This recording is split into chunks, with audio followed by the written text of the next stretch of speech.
Parang marami pa nilalamig ah.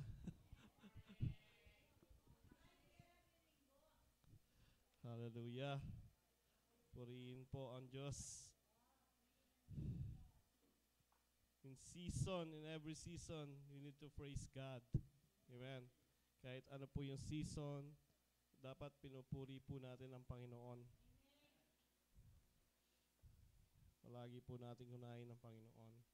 Hallelujah. So, pwede ba tayo manalangin? Just give glory to the Lord. Aman Diyos, maraming salamat po sa umaga na to. Salamat po sa kami po'y nandito, binigyan mo ng burden para po magpuri sa iyo, itaas ang iyong pangalan, mag-aral po ng iyong salita. Salamat po, Panginoon. Salamat sa buhay na ipinagkaloob mo sa araw na to. Salamat po at kami po'y iningatan mo, binigyan mo ng biyaya ng buhay, hininga, Panginoon.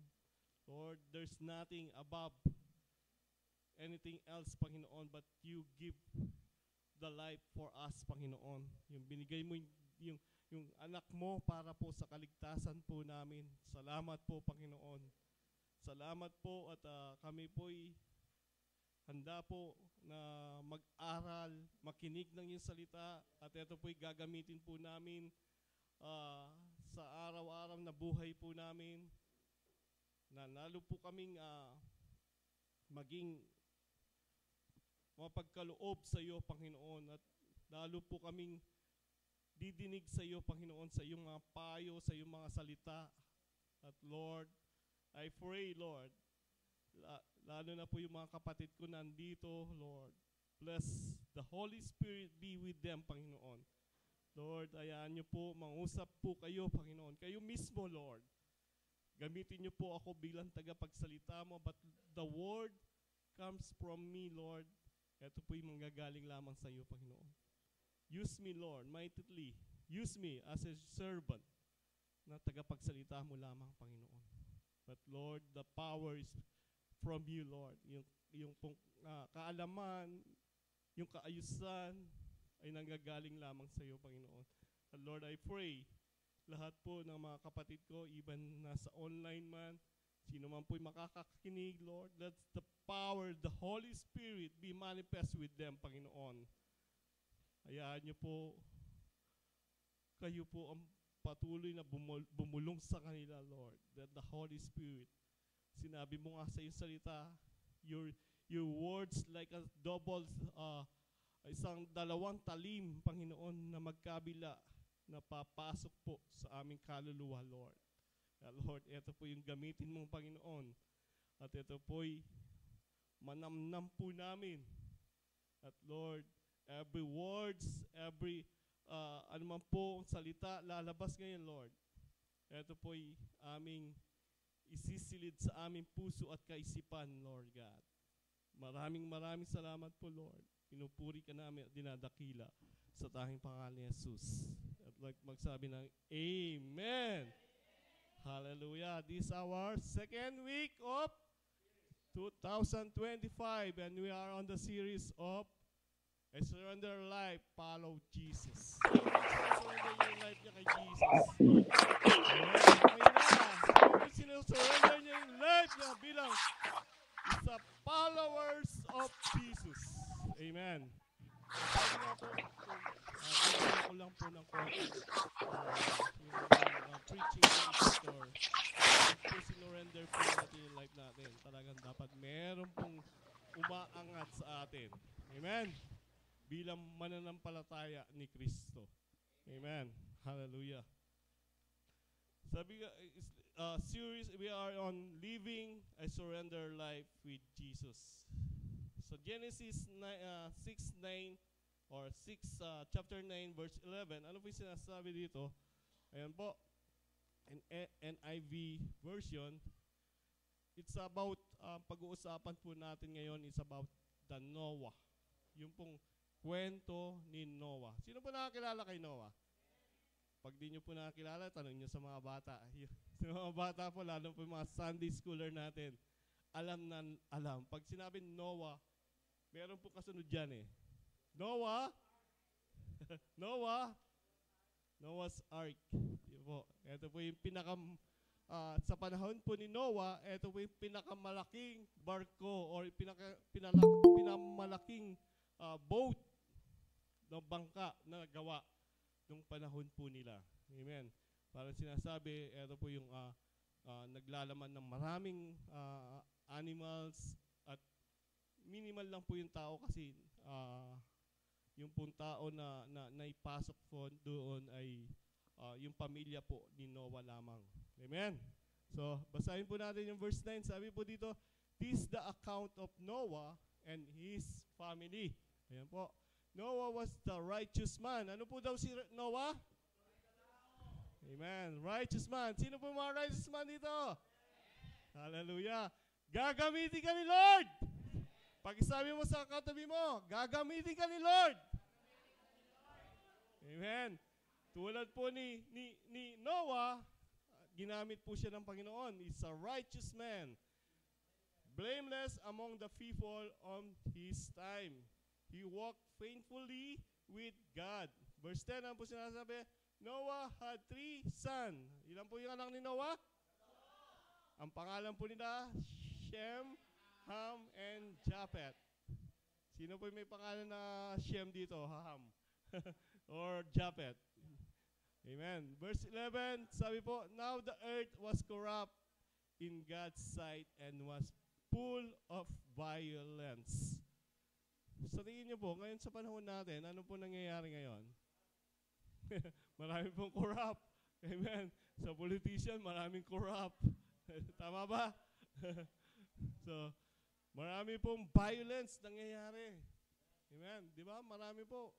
Marami nangyayari. So, baka po gamitin po, sabi ko nga, gagamitin tayo ni Lord. Amen. So,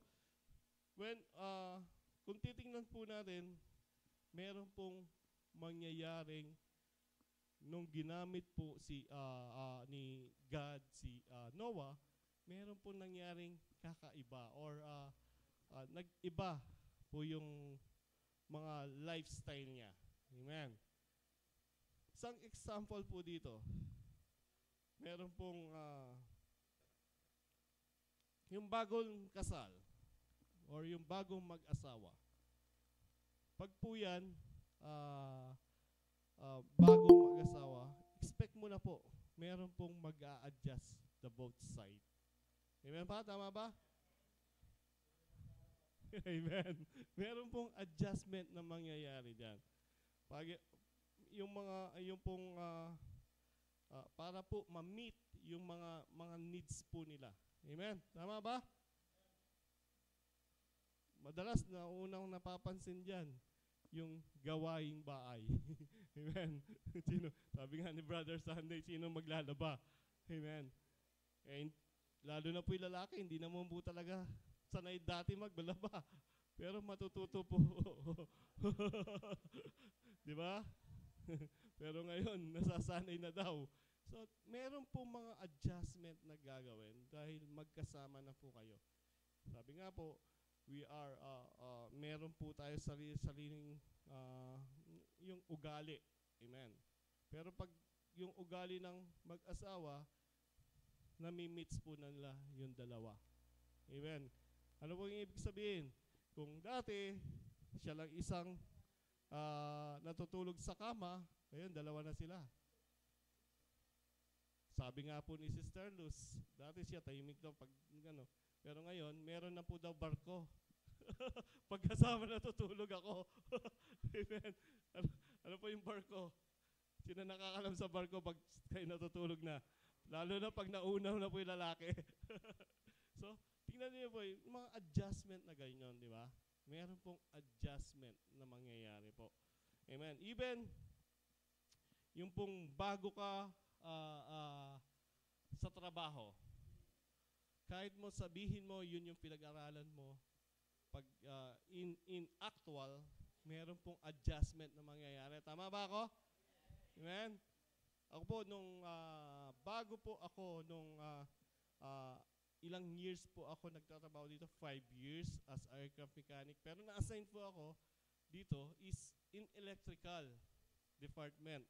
So, nung napunta po ako ng Saudi is napalitan po yung assignment ko, naging line maintenance po ako.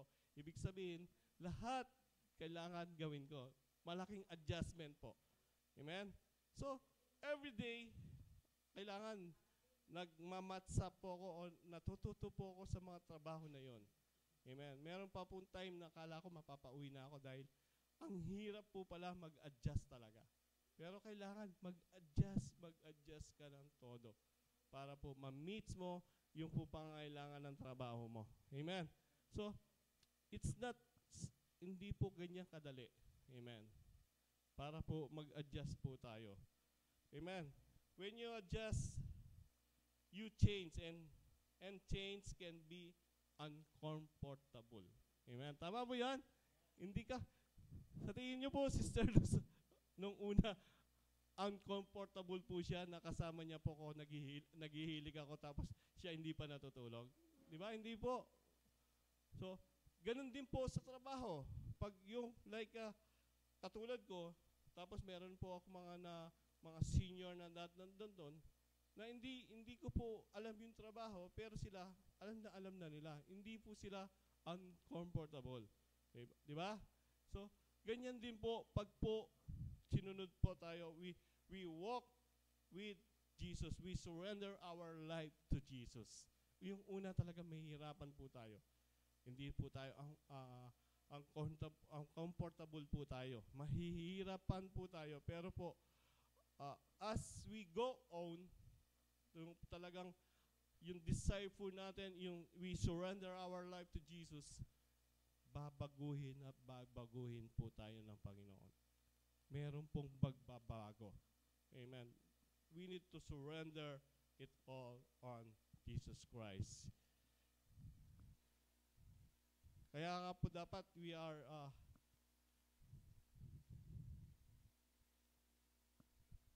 hindi lang po yung nagpe-pray tayo na baguhin po tayo ng Panginoon.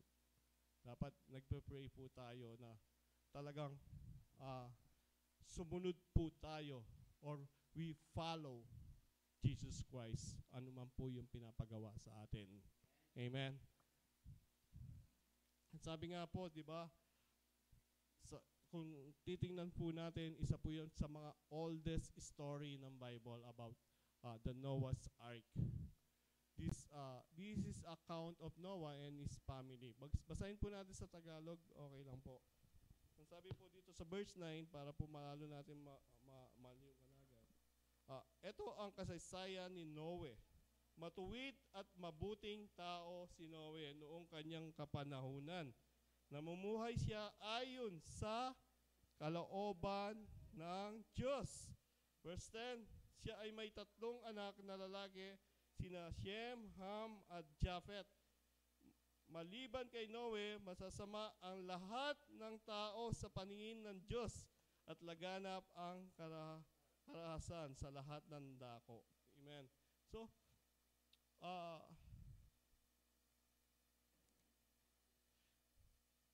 kaya po, pag binasa po natin yung istorya about Noe and his family, ito po yung nabalot po ng tubig ang buong mundo.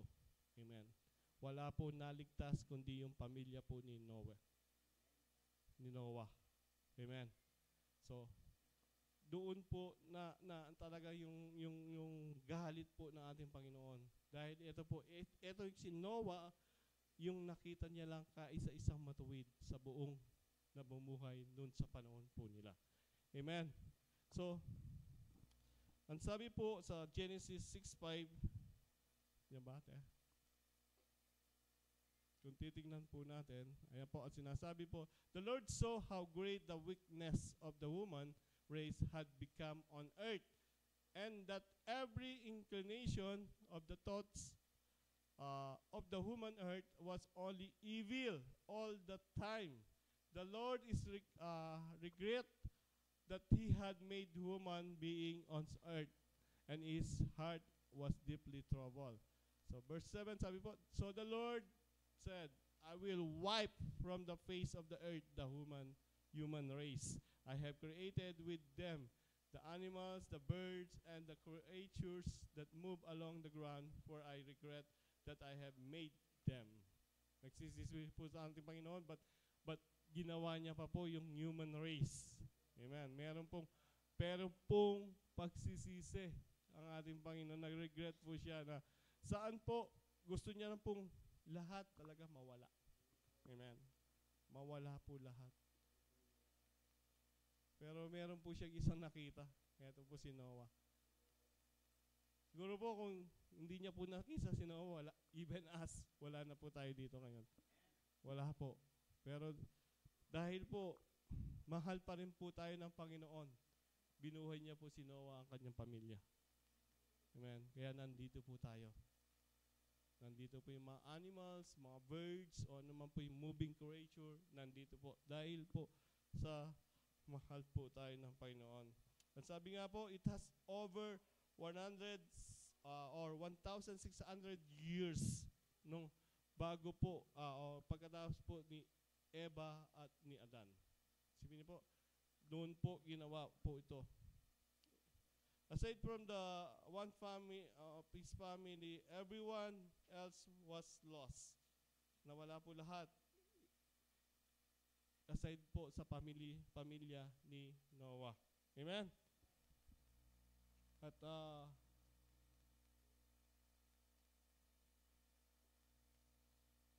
so, dito na po kinausap ni God si Noah.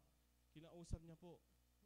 At dito rin po natin makikita paano po sumunod ang isang righteous man. Therefore, sabi na po, slide. Sa Genesis 6:13-14, so God said to Noah, I'm going to put an end to all people. Tingnan niyo po. To all people, for the earth is filled with violence because of them. I'm surely going to destroy both them and the earth. So make yourself an ark. Ayun na po, yung ark na sinasabi. Ito po yung malaking bangka o boat of cypress wood. Make rooms in it and coat it with pitch inside and out. Amen. Binigyan po siya ng kung paano niya po gagawin ang bangka na to. Siguro mag-iisip po tayo sa panahon na yon na paano ko bubuuin ng bangkang napakalaki na to. Sinasabi po sa salita dito, kung babasahin po natin talaga, sa 3-story na palapag or na bangka ang gagawin ni Noe. Imagine po natin, paano kalaki yun? Kasi sinasabi rin po dito na kailangan ipasok niya lahat yung animal na meron pong kapares. O anumang klase. Dapat meron po silang kapares. At tuloy po natin sa 17:18, Genesis 17:18, sabi niya po, Ate, paki-slide. Yan po. I'm going to bring flood waters on the earth and destroy alive under heaven and every creature that has the breath of life. In everything on earth will perish. Verse 18, but I will establish my covenant with you, and you will enter the ark, and you and your sons and your wife and your sons' wives with you. Meron po silang naging covenant between Noah and God. Silang lang po ang pwedeng pumasok doon sa ark. At yung mga animals na magkaparis-pares. So, isipin niyo po, kung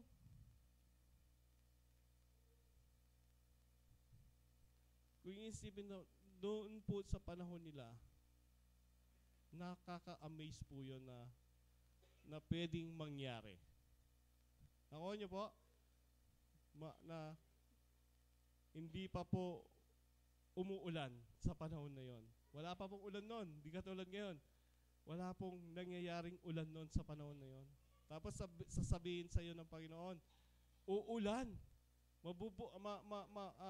mapupuno ang buong daigdig ng tubig. Amen. Parang kung tayo po, sasabihan po tayo ng Panginoon na gumawa tayo ng barko o gumawa tayo ng boat. na ganung kalaki. Di ba? Pero wala pang ulang nangyayari. Tapos sabihin, gumawa ka kasi lulubog yung buong mundo. At yung nakasakay lang sa barko na yon ang maliligtas. Amen.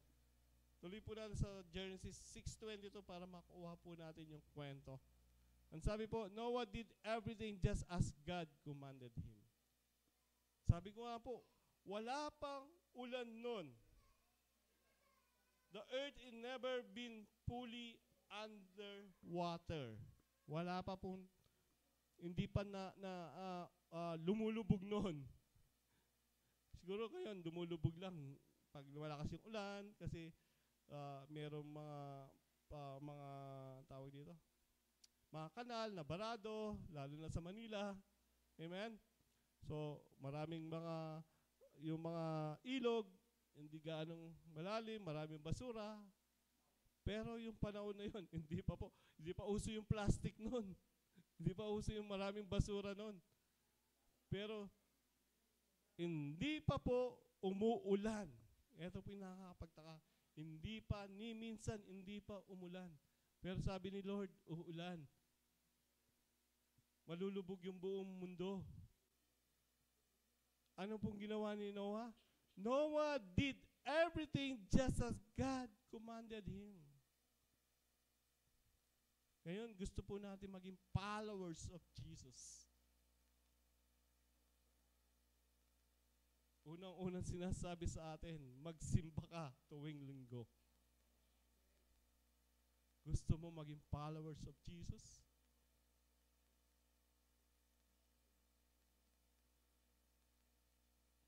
Sabi nga po ni Pastor, we need to step. Kailangan umakbang po tayo sa ating pananampalataya. Kung dati, pasilip-silip lang tayo sa Bible, ngayon dapat bigyan talaga natin ng oras yung Bible. Magbasa po tayo. Kung dati, Lord, thank you. Pag-isip, Lord, thank you. Di po, kailangan habahan natin ng konti. Lord, salamat. Salamat sa mga buhay ng mga pamilya ko. Salamat sa mga biyaya na natanggap ko. We need to pray more.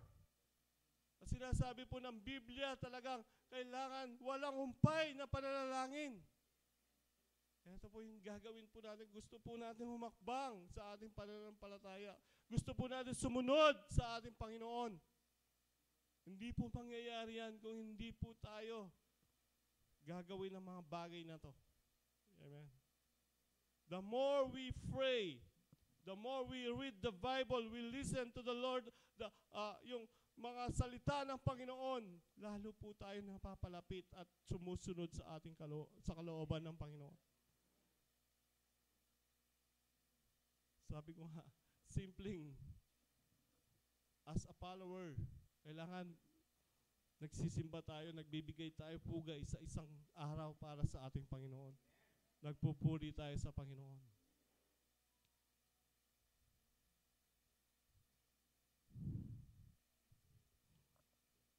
Pero minsan, or madalas, pinagpapalit natin ang mga bagay na to to give glory to the Lord.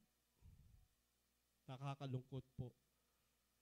Pero si Noah, tingnan nyo po, everything just God commanded him. Sinunod niya po. Kung ano man po yung pinapagawa. Sabi ko, imposible. Wala pang ulan. Pero sabi niya, gumawa ka ng barko o gumawa ka ng boat na ganito kalaki. 3 palapag. Kaya nga po,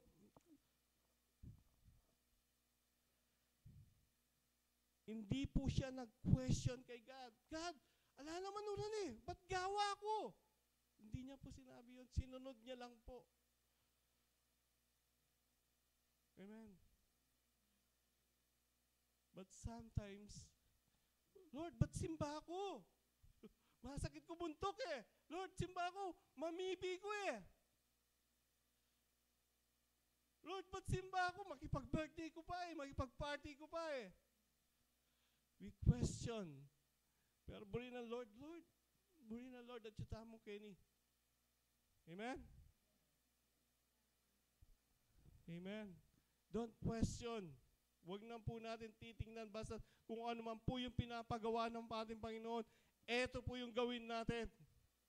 Seek first the kingdom of God, sabi ni Lord. It's the one of kind of to seek God. You always in His presence. Saan ka man, nasa dako ka man ng pananambahan, nasa dako ka man ng trabaho mo. Sabi ko nga po, nagmamaneo ka man, ano man ginagawa, naglalaba ka man, you always seek the presence of God. Hindi mo titingnan kung ano man yung outcome o yung magiging, hindi po tinignan ni Noah yon, but he always follow the instruction of God.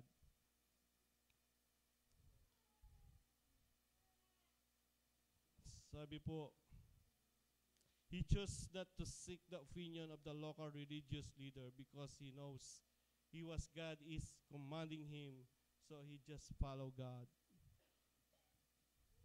Hindi po tinignan kung ano mo po yung sinasabi sa kanya. Kasi even, siguro po tayo magtataka kung nandun po tayo sa panahon na yon. Gumagawa ng napakalaking, naling gagawa ng Noah, masisiraan niya yata buntok. Ba't gagawa yung, alaman ulan eh. Hindi man umuulan. Ba't anong ginagawa niya? Napakalaking barko o boat. Ang sabi nga po, sa Genesis 5:32, Noah tells us that Noah, ayan po, after Noah was 500 years old, he became the father of Shem and Ham and Japheth. Tingnan niyo po yung age nila, no? Talaga, 500 years old. Normal pa po yan. So, this indicates that Noah dedicated the next 100 years of his life following with God, called to him. 100 years, pinapollow niya po. Ngayon po, titingnan po natin kung ano po yung mga adjustment na mangyayari kung ipa-follow po natin si Christ or kung paano po natin i-follow. Una po, sabi, let's look what the adjustment look like. A surrendered life is a life a life of surrender. Amen. Yan po. Number 1, a surrendered life is a life of surrender.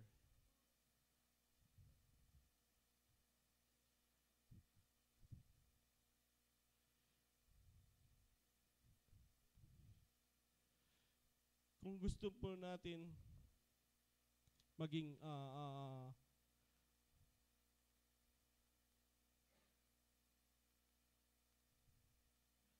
like in the marriage o yung mag-asawa, kung gusto maging healthy yung pagsasama po natin, ipa-prioritize natin yung needs ng everyone. Nakuha niyo po? Ipa-prioritize po natin. Hindi na po yung sarili natin. Yung pong asawa na natin. Pag po nagkaanak na po tayo, hindi na po tayo mag-asawa, kundi yung mga anak natin. We need to pray. Di ba? Ganun po nangyayari. Ganun po ba? Di ba? Kung dati ikaw, kanyang ba yung tao ko, nung binata ka talaga, bili ng damit mo, no? Bago, magaganda, maayos. Amen? Pero pag nag-asawa ka na, kung kailangan, kung meron ka, meron din yung asawa mo. Ngayon, pag magkaanak ka na, kahit wala na kayo, yung anak nyo meron. Di ba? Tama po ba? So, kapag po is-surrender po natin yung life natin kay Jesus, siya na po yung mauna, hindi na po tayo. Siya na po yung priority, hindi na po tayo. Kung ano po yung pinapagawa ni Jesus Christ o ni Lord sa atin, yun na po yung gagawin ng tayo. Hindi na po yung kalooban po natin. Amen? A surrender life to Jesus is to follow and obedience to God. Amen? Kaya nga po, kapag po we talagang na-enhance na po tayo sa pagbabasa, pananalangin. Dito po madidevelop lahat po. Hindi na po tayo mag-question kay Lord. Yung sasabihin na natin, praise the Lord. You are the God of God. You are the King of Kings. Hindi na po tayo. Susunod na lang po tayo. We will do what God o ano man po yung pong pinapagawa ng ating Panginoon.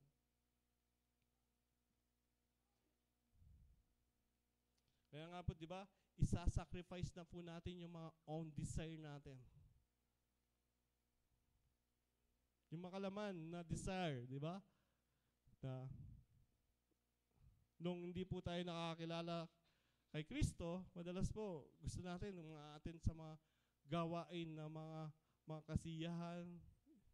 I think there's nothing, sa tingin ko, wala naman pong, lalo na po ngayon, marami ng social gathering. Para sa akin po, okay po, wala pong problema doon. But we need to meet first. Unahin po natin ang ating Panginoon and everything else. Amen.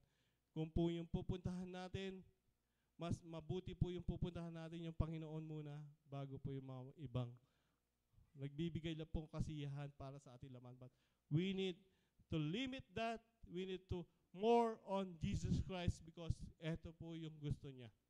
Mas marami po yun sa Kanya at unahin po natin palagi ang ating Panginoon.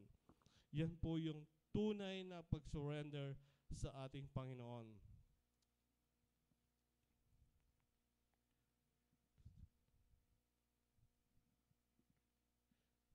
Tulad po na kapag po tayo nasa isang kumpanya, makikita mo po daw yung healthy or yung masagana po yung kumpanya.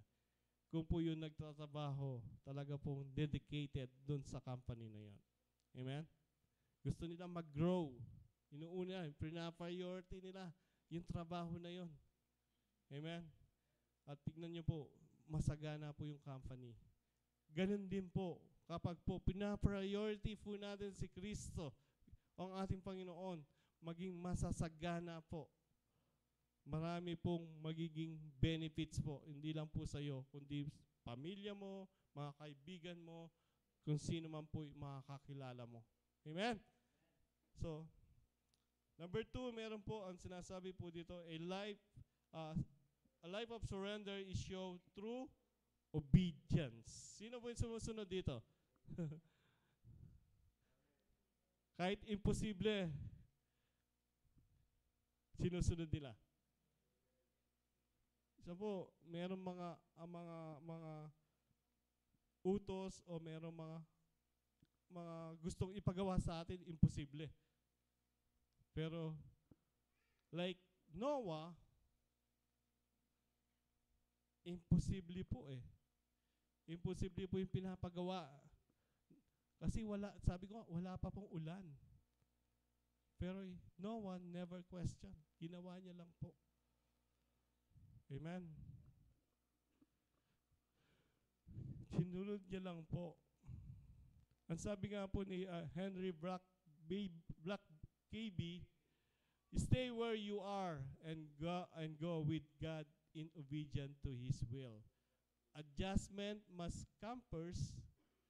Obedience is costly to you and to those around you. You cannot know and go and do God's will without paying the price of adjustment and obedience. Diba? Hindi mo po makikita kung hindi ka muna susunod. Tama mo ba? Pero pag nag-question ka, nagreklamo ka, hindi ka sumunod, wala ka po makikita sigurado. As we see, pag po sumunod tayo sa ating Panginoon, meron pong nangyayari talaga. If we fully surrender to God, pag sumunod po tayo kay Kristo, meron pong pagbabago. Minsan hindi po natin kaagad napapansin, pero there is. Meron pong pagbabagong ginagawa ang ating Panginoon. Binabago po tayo. Even sa ating pananalita, pagkikilos, binabago po tayo ng ating Panginoon. Amen? Amen po ba? Kaya kailangan po natin mag-obey sa ating Panginoon. Sabi po, adjusting to God's will in your life requires obedience from you.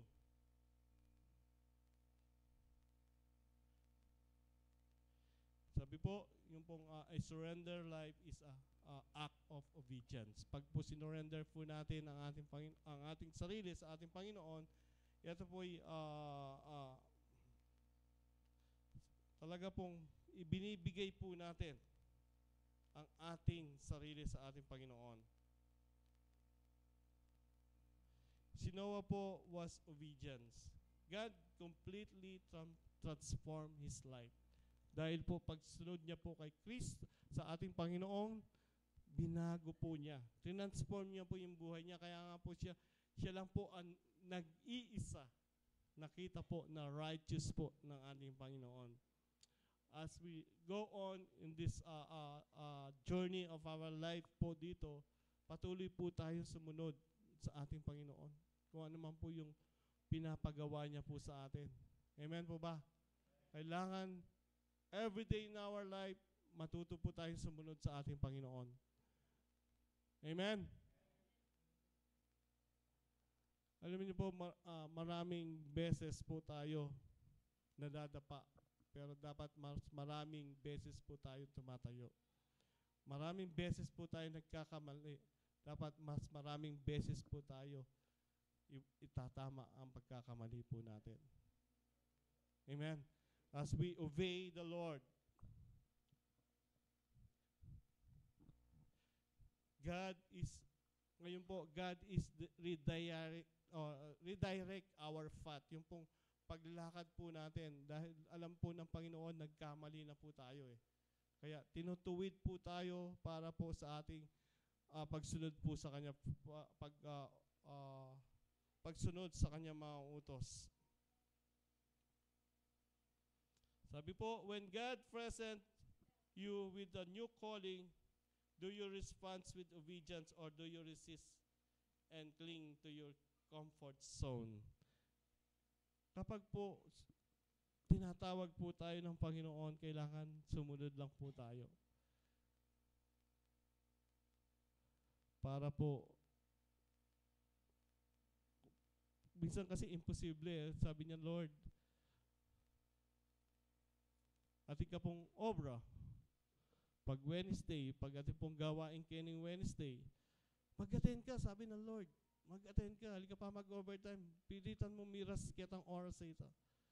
Try mo yan pa kaya sundan ni Lord. O talagang mag-sacrifice or sunod ka pa ka Lord. We never know what's happened. Only God. Pero kung hindi po tayo sumunod, wala pong outcome. Hindi po tayo nag-i-step para po sa ating pananampalataya. Sabi ko nga, kapag po hindi tayo nagbabasa o hindi tayo talagang nag-aaral ng salita ng Panginoon, para pong we disobey God. Hindi po tayo nagiging obedient sa Kanya. Kasi paulit-ulit po sinasabi sa salita ng Panginoon, pag-aralan mo ang salita ko. Pagbulay-bulayan mo ang salita ko. Paulit-ulit mong pag-aralan ang salita ko. But this year, we try, talagang gagawin po tayo, mag-step up po tayo, mag-aaral ng salita. Sabi ko nga, everyday po sa apps po natin, meron pong reading Bible nakalagay dyan. Everyday. Kung hindi nyo po mabasa na English, hindi nyo masyado maintindihan, tingnan nyo po kung ano po yung nakalagay doon. Kung ano pong chapter. Kasi po, everyday po yan, meron po yan. Ngayon, hindi nyo gawa po kayo ng sarili nyong guidelines, pwede rin po. Kung hindi po kayo makasunod, tingnan nyo po. 4 na book, 4 na chapter, everyday po yan. Ako po, nung last year talagang marami po ako na-miss to read the Bible. But now, yan po, nakakasunod na po. Kaya kapag hindi po, minsan po nagloloko po yung apps, talagang tinutuloy ko po. Alam ko po saan po ako minto. Tinatandaan ko po. Kailangan maging masigasig po tayo kung gusto po talaga natin magbago ang ating buhay. Kung gusto po tayo talagang sumunod sa ating Panginoon. Amen? Kaya nga po, God is always, kailangan niya surrender life. We will put first God what we want, ano man po yung gusto niya. Amen? Number 3 po, living surrender life comes a high cost. Meron pong cost yan pag po tayo sumunod sa ating Panginoon.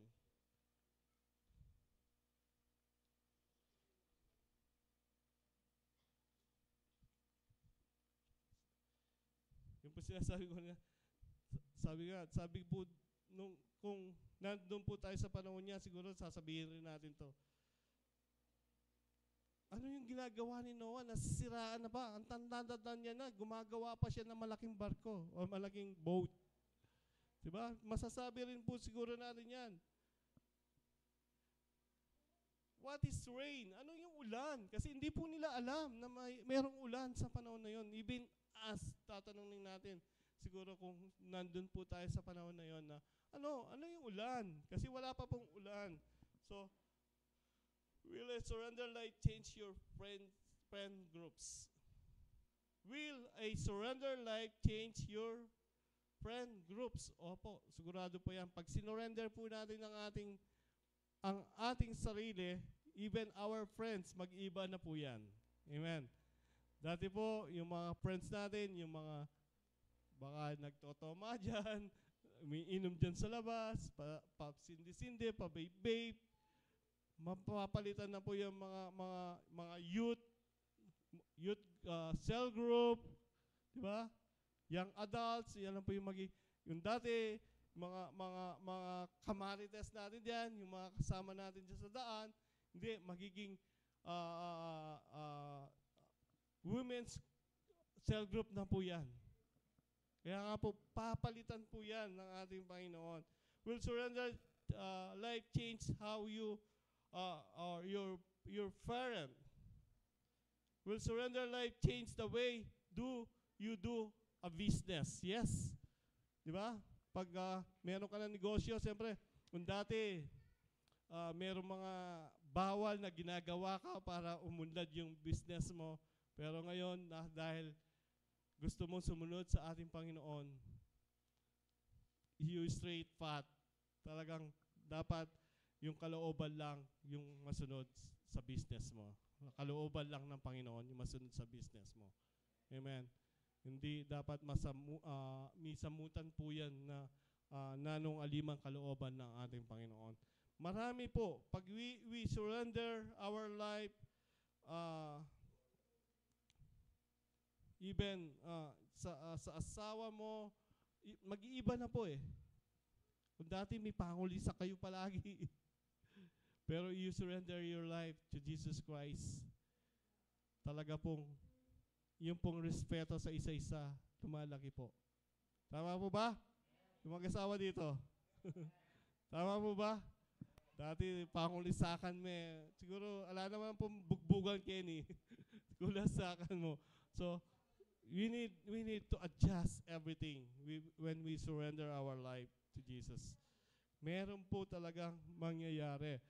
Living surrendered life comes high cost. Amen. Meron pong iibahin po ang ating Panginoon.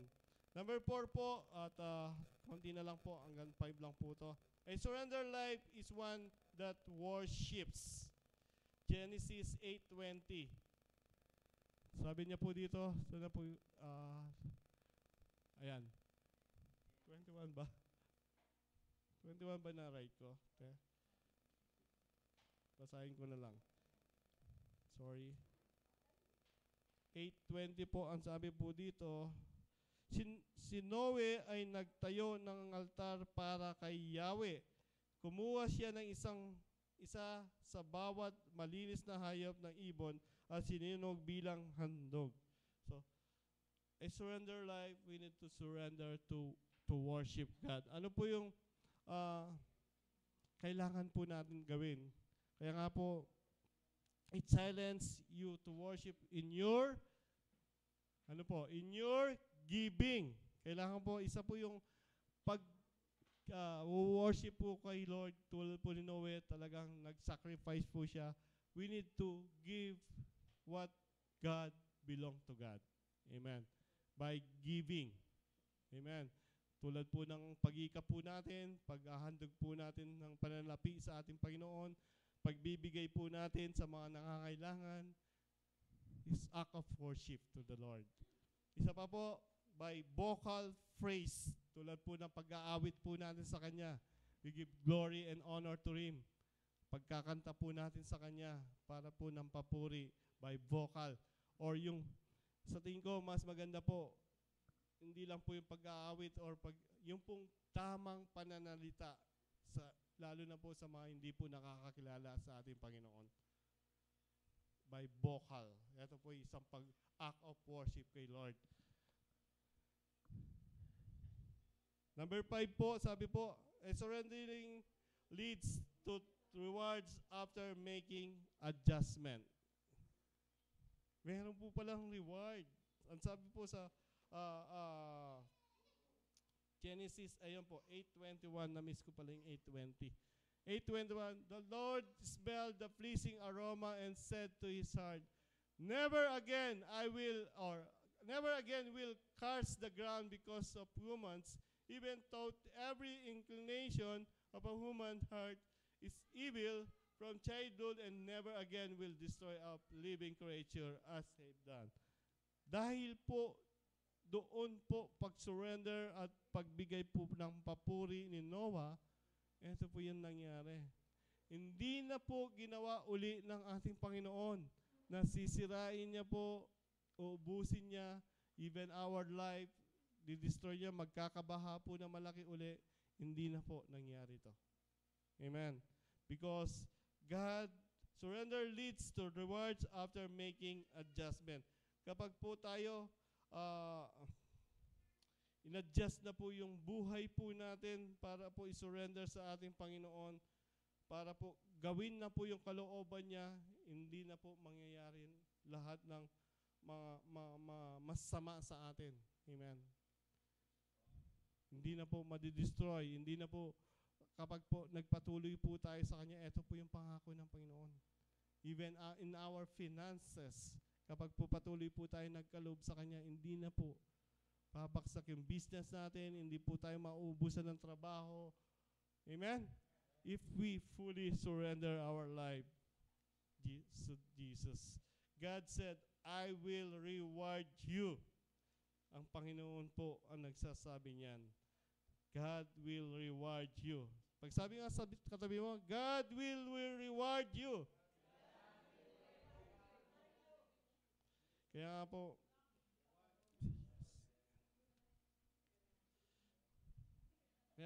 this year, ito, makinig po. Makinig po. Tina-challenge po tayo ngayong year na to, this 2025. Pag sinabi mo kay Lord, you surrender everything. If you said yes,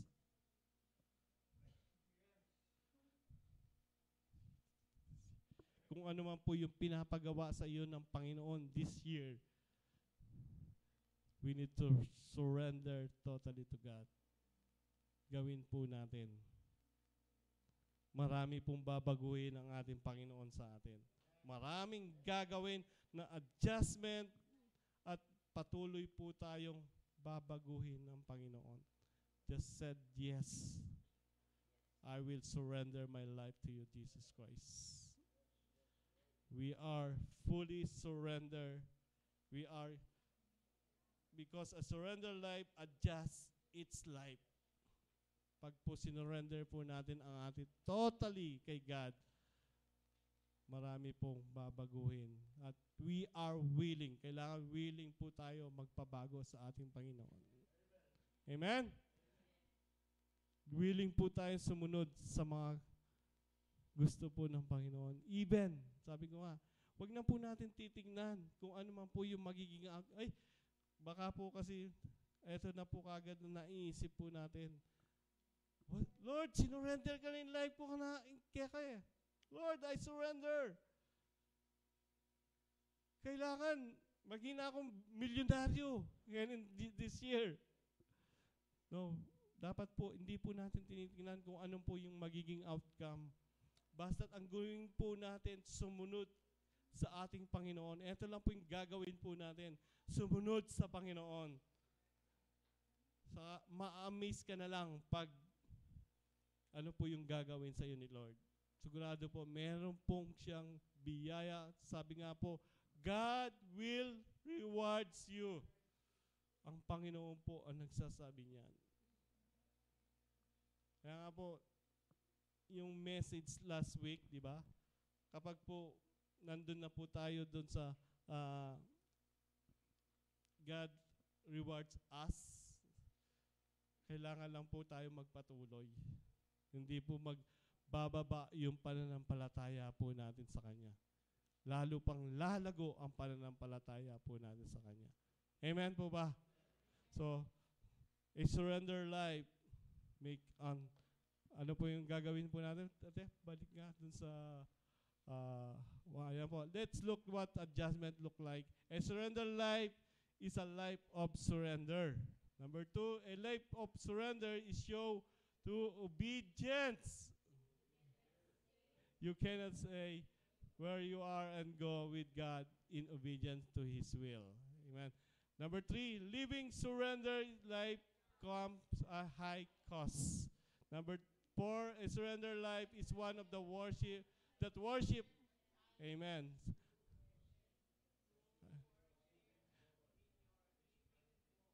Amen.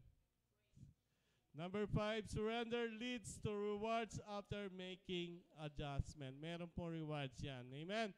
So, glory to God po sa salita ng Panginoon sa umaga na to. Sige po, yung mga music ministry, lahat po tayo maganda, purihin po natin ang Panginoon.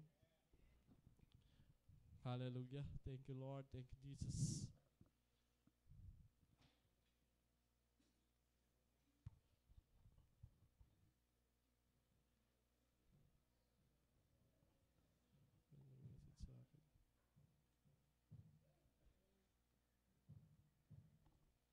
Sige po, lahat po tayo tumayo para pupurihin ang ating Panginoon.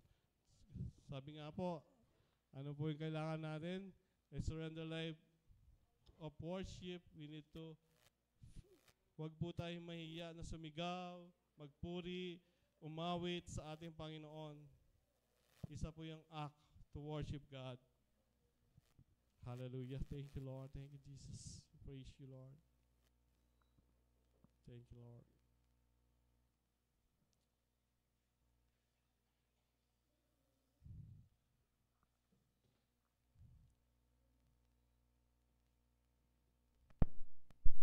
Thank you, Jesus. Purihin ka, O Diyos. Hallelujah.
Maraming salamat sa You are truly the God of God, the Lord of Lords.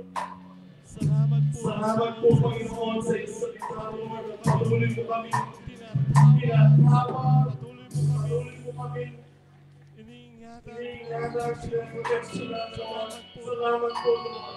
Salamat po, Lord. Lord, you are truly our God. Lord, I pray na patuloy mo po panghawakan. Patuloy mo i-bless ang ating mga kapatid. That they will surrender their life to you, follow you, Lord. Salamat po, Panginoon. Lord, I pray every time po nagkagalaw po ang kanilang kamay, Lord.